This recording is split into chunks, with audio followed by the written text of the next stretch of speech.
If you've been paying attention to our newsletters each week, you'll know we've already started looking ahead to Lent, but despite that, we still have a few more weeks of Epiphany to enjoy, and just like its traditional story related to the wise ones, Epiphany is a season of learning, of discovery, of dawn, and new beginnings.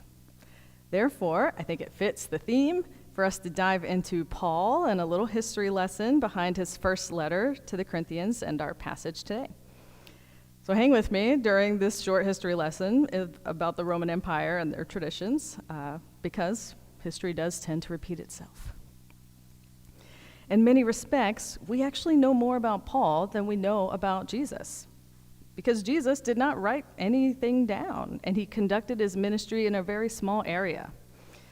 Paul, in comparison, was a prolific writer and traveled all over as a missionary. More documents survive that were written by Paul or his students writing his name than those written by the original 12, even Peter. Paul, likely in his early 30s when he converted, was the first Christian theologian. He was a missionary, an organizer, a teacher, a leader. He was imprisoned and tortured multiple times and still managed to be the conduit for Christ's message to reach far beyond the small area of the world where Jesus walked. And today's text comes from what we are calling the first letter to the Corinthians, although if you read it, it's at least the third, because they reference in this letter other correspondence that the Corinthian church has had with Paul, but the other two letters did not survive. So we're not sure what that first conversation was about. The one that we have, 1 Corinthians, is one of 7 letters in the New Testament that most scholars and professors all agree that Paul really wrote. There's a lot of debate, actually, about some of the other letters. The ones that we think Paul really wrote also include 2 Corinthians, Galatians, Romans, Philemon, 1 Thessalonians. There's 3 that are sort of controversial and the scholars don't really agree, and that is 2 Thessalonians, Ephesians, and Colossians. Some people think Paul wrote them, others think one of his students wrote them. And then there's 3 others, 1st and 2nd Timothy and Titus. Almost all the professors and scholars agree Paul probably didn't write these, that one of his students or an admirer of Paul wrote them in his name, which was a common practice back then. Today's passage, because we think Paul himself wrote it, so we're studying a little bit more, and it appears to be about food, and specifically meat. And if we dig a layer deeper than that, the issue appears to be idolatry. In the Corinthian church, their early concern with pagan sacrifice of meat to Roman gods and goddesses. But beneath that, the real heart of the passage is Paul's teaching about the roles of love and knowledge. For the 2024 reader, these debates about meat might not make a ton of sense. Our debates about meat tend to be more about the morality of eating meat due to how it is raised, how the animals are treated, and the impact on the environment. We're more likely to talk about Meatless Monday or debate veganism than to talk about the dangers of idolatry when it comes to meat. For the Corinthian Christians, this new church just starting, they were trying to learn how to be Christian in a busy, sometimes immoral city, Corinth. And they're still set in the early Roman Empire. And many of these early Christians would have had family members and friends and loved ones who were not Christian, because again, very new church. So in those practices, for those folks who weren't Christian, but their family members were, the common practice back then for big festivals or holidays or other holidays devoted to the Roman gods and goddesses was that an animal would be sacrificed, and that meat would then be blessed in honor of the Roman god or goddess. And meat was very expensive, so it could be that some of these early Christians, the only time they would have had the chance to eat meat if they came from a more poor family would be these big family or public events, big public holiday for a Roman god or a special occasion with their family. So they would have over and over been put in the position of having to choose with their loved ones who are not Christian or in a public setting with folks who weren't Christian. Should I eat this meat that has been blessed in honor of this other god or an idol or not? And debating whether or not that was sinful or idolatrous or would be harmful to their faith in some way. So Paul is referencing the fact that there was a controversy about this. It grew into this fierce debate, so of course Paul had to write about it. They were wondering, should a devout Christian refuse to eat this meat so as not to be seen worshiping a pagan god, or should a devout Christian believe that the pagan god isn't real and therefore the meat is harmless and eat it without any worries? Paul's opinion is very clear. To him, meat is just meat. I mean, he says it in the letter, like we won't be harmed one way or the other if we eat it or we don't eat it. But he doesn't really respond to the Corinthians that way. Instead of urging them, hey, relax, eat the meat, don't worry about it, his response is very different. In fact, he criticizes everybody. Instead of giving a clear direction and taking a side, he sort of critiques both sides.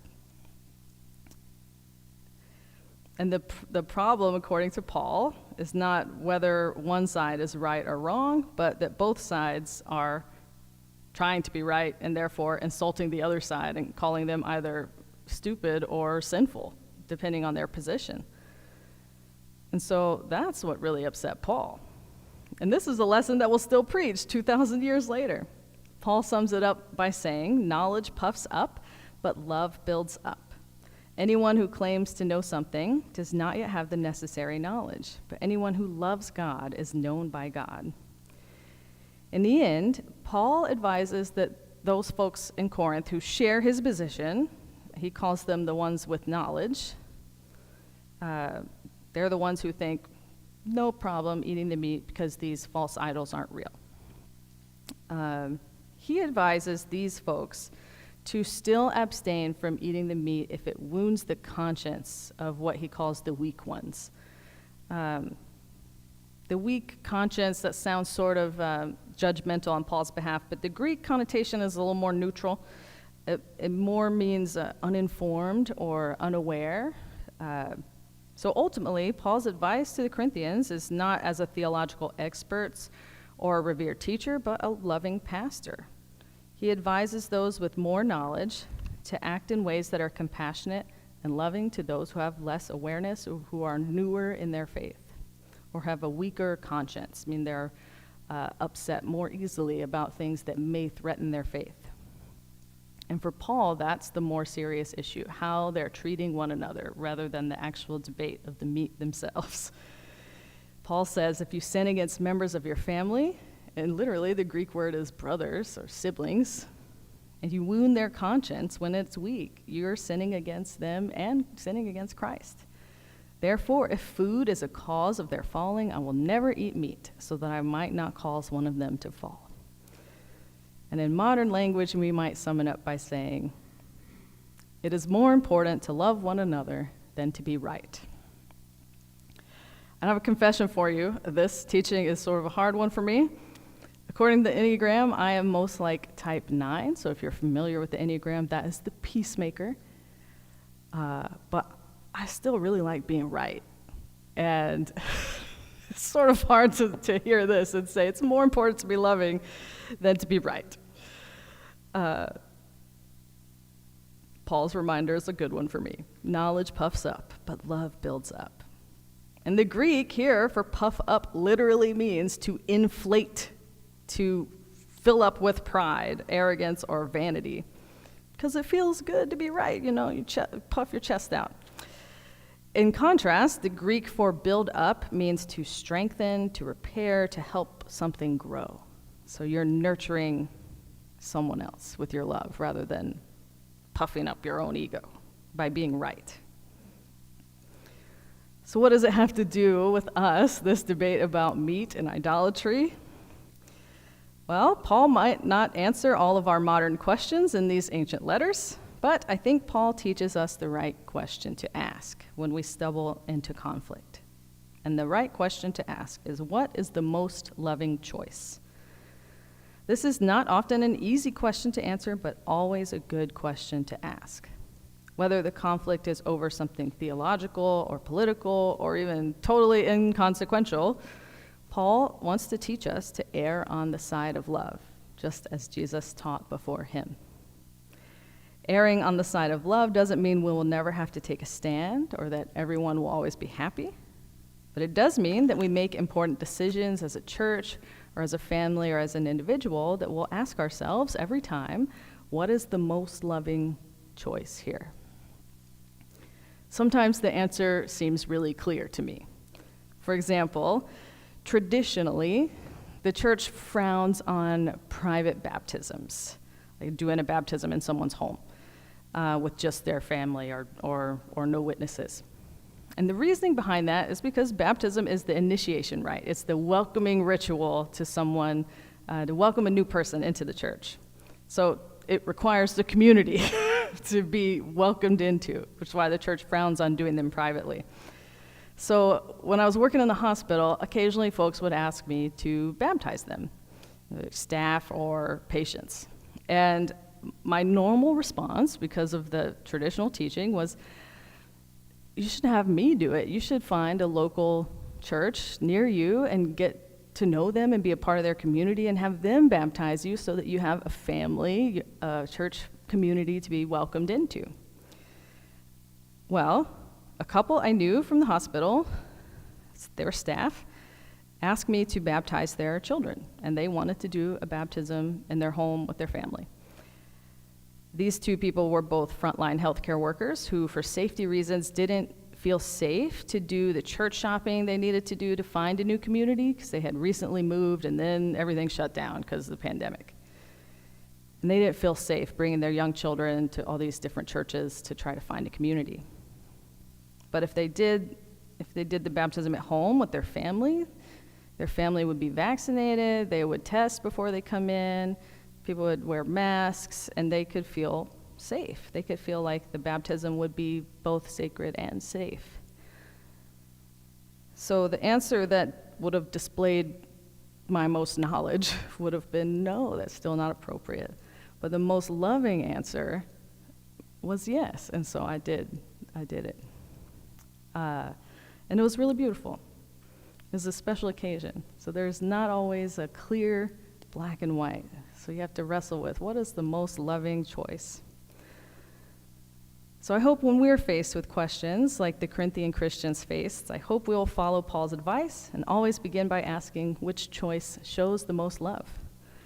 After all, Jesus told the world exactly how his followers should be recognized, and it wasn't by our theology or our knowledge or our rightness. Instead, Jesus said, "By this they will know you are my disciples, if you have love for one another." So may it be so. Amen.